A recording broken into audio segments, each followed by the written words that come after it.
Water flows, energy surges, nations rise, and tensions ignite. Dams are more than concrete and turbines. They're symbols of power, progress, and sometimes conflict. In the delicate dance between energy security and water rights, how do we balance the needs of upstream developers and downstream survival?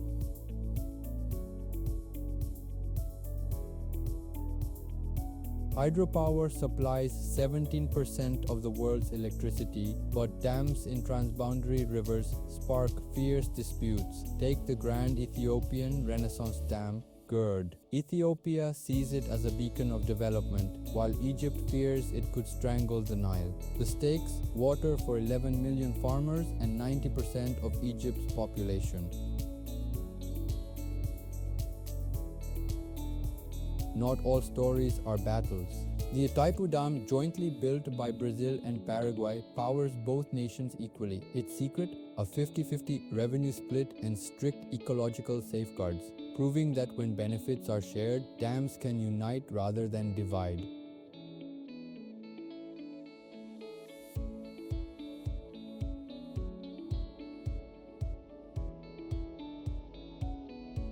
To prevent water wars, international law offers tools. 1. Equitable utilization. Upstream dams must balance energy needs with downstream rights. UN Watercourses Convention.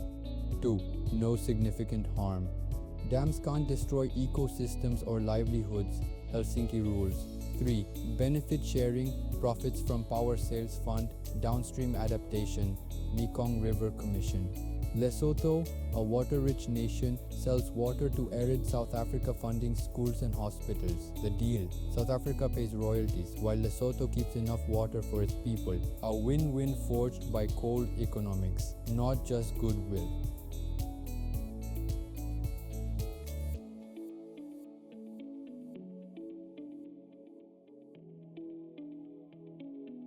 But energy demands have a dark cost.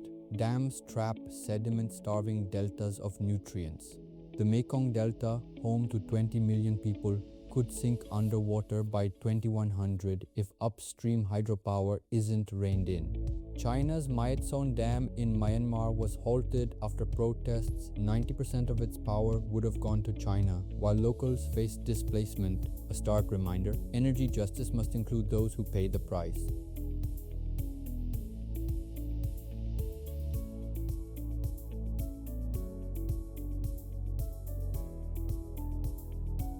The future isn't dams versus no dams, it's smarter solutions. Sediment bypass tunnels.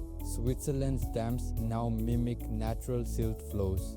Floating solar. India's Omkareshwar Dam pairs hydropower with solar, doubling output. Dynamic water releases. The Colorado River uses timed flows to restore ecosystems.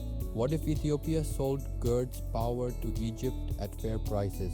The Nile Basin Initiative pushes for a regional energy grid, turning water conflicts into economic partnerships.